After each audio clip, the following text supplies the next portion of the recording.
Hello, hello les hackers, bienvenue sur la chaîne Zero Sécu DJ L'actu Cyber. Nous allons commenter, critiquer, décrypter. Nous allons continuer les commentaires d'articles. Allez, jingle.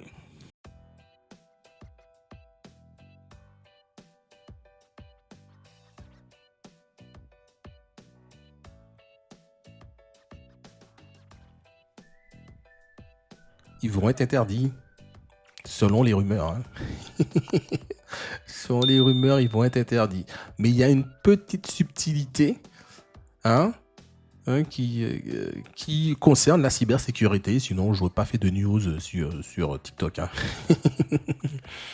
Mais avant tout, des cybercriminels ont détourné des outils d'IA de Microsoft pour générer du contenu illicite. Aïe, aïe, aïe, merci Johan. Ouh, qu'est-ce qu'ils ont fait? La DCU, Digital Crime Unit de Microsoft, équipe de la firme dédiée à la lutte contre les cybercriminels, a annoncé le 10 janvier avoir porté plainte contre un groupe de hackers ayant détourné certains de ces outils d'IA générative afin de créer du contenu offensant et préjudiciable. Elle affirme que ces criminels, donc du moins que ces cybercriminels, ont contourné les garde-fous de sécurité des services d'IA générative afin d'utiliser sa technologie d'IA comme une arme. Il n'y a pas un peu d'exagération là, Microsoft hein? On va vous appeler Microsoft Pierre Chabrier ou quoi là? Donc, ils détournent DALL-E, entre autres, parce que pour le coup, là, on parle uniquement de contenu offensant, nuisible, et illicite. En aucun cas, ils ont détourné, on ne sait pas pour l'instant, pour avoir ça en forme d'arme. Si on considère qu'une technique, de hacking qui potentiellement doit être bloquée au prompt est une arme. Sinon, je ne vois pas en quoi cela est une arme.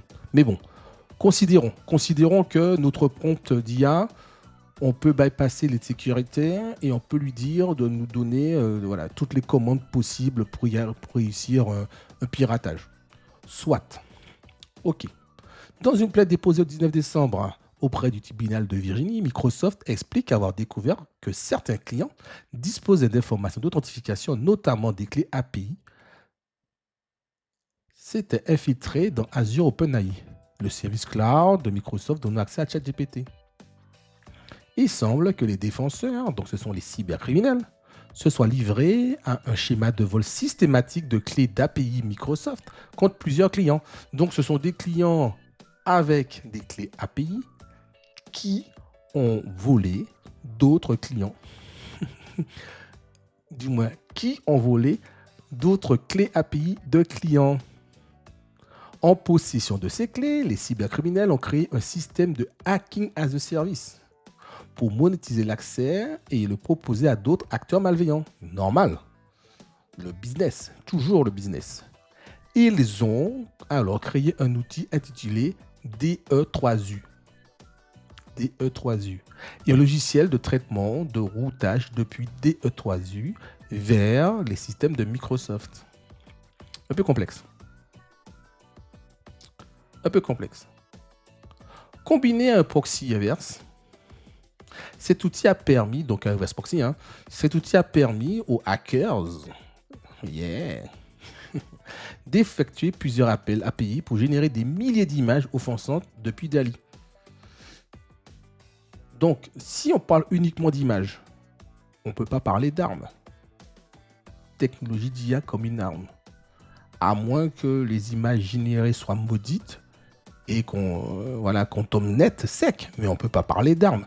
Si on me dit, oui, ils ont permis le détournement des protections pour pouvoir aller, comme je disais tout à l'heure, avoir des commandes plus précises possibles pour effectuer un vrai hack, ok, mais si ce ne sont que des images, je ne vois pas où sont les armes. Soit. L'outil malveillant a également empêché de réviser les utilisés pour générer les images. Donc l'outil, l'outil malveillant a également empêché de réviser les invites utilisés pour générer des images. Ok. Mais les images, pas le prompt normal, pas le texte. En temps normal, cette fonctionnalité permet de détecter certains mots activant le système de filtrage de contenu. Microsoft n'a pas détaillé le type de contenu offensant qui a été généré. Ouais, bon, mais ça doit être des trucs... des trucs en même temps... ouais, ça doit parler un peu de R-word, N-word, peut-être. Ça doit parler sur les femmes, ça doit parler cette misogyne, ça doit parler pas mal de choses, hein. D'après Microsoft, au moins 3 personnes sont à l'origine de l'exploitation des informations d'authentification. Clé API et données Entra-ID. Donc, pour info, Entra-ID, c'est un mix entre Azure AD et puis Intune, quoi. Tandis que les 7 autres auraient utilisé ce système de service de hacking as a service. La firme de Redmond affirme avoir évoqué l'accès des criminels, des cybercriminels, et mis en place des contre-mesures et renforcé ces mesures de protection. Encore. Les cybercriminels recourent régulièrement au LLM pour améliorer leur technique. Oui, c'est ce que je disais. Donc les cybercriminels utilisent l'IA comme tout le monde pour s'améliorer. Néanmoins, chaque système d'IA a en principe leur protection pour éviter de donner des infos précises ou des techniques entre autres.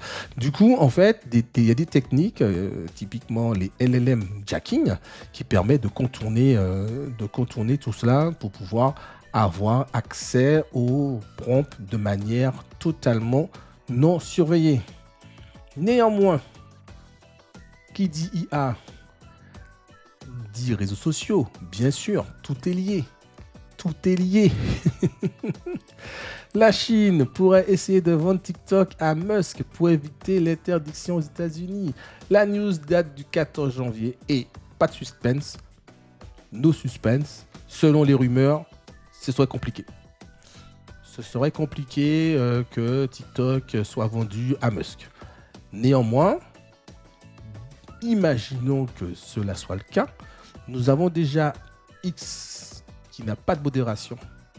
Nous avons TikTok qui a une modération aux fraises. TikTok va donc se retrouver sans aucune modération. Et tout à l'heure, nous discutions des IA. En termes d'IA, ça va être la folie. Déjà, sur X, les gens se font piéger. Les gens se font piéger avec des IA soit pour les attendrir et surtout pour les faire payer, faire donner de l'argent. Donc là, on se dit que TikTok va tomber dans le même piège. Et ce qui est marrant, c'est que ceux qui sont propices à se moquer des victimes, ce sont les jeunes utilisateurs de TikTok. Typiquement, actuellement, en France, là, sur TikTok, il y a une vague de moqueries, voire de harcèlement envers cette dame qui s'est fait piéger par une fausse photo de Brad Pitt. Donc, en temps normal, on n'harcèle pas les victimes, puisque premièrement, les victimes vont se renfermer sur elles-mêmes. Donc, on n'harcèle pas une victime, c'est complètement con. Mais là, ça risque d'être les arroseurs arrosés, parce qu'ils risquent aussi de se faire encore plus piéger, surtout la Gen Z, là, et on verra qui se moque de qui. Mais voilà, néanmoins, la rumeur semble ne pas... Voilà. Pas de TikTok aux mains de Musk. Mais TikTok risque quand même d'être fermé dimanche aux USA, aux États-Unis. Et là, vous allez voir le lien avec la cybersécurité. Puisque sinon, je ne vais pas faire une news sur TikTok. Le lien étant que si les Américains, si Biden ferme TikTok aux USA, la loi interdit juste les téléchargements de nouvelles applications, donc de nouveaux TikTok, donc des téléchargements, des mises à jour. La loi n'interdit pas les utilisateurs américains ayant déjà TikTok de l'utiliser. Ce qui implique potentiellement, la phrase importante, aucune mise à jour, comme je disais. Donc, pas de mise à jour égale des cybercriminels qui vont s'en donner à cœur joie.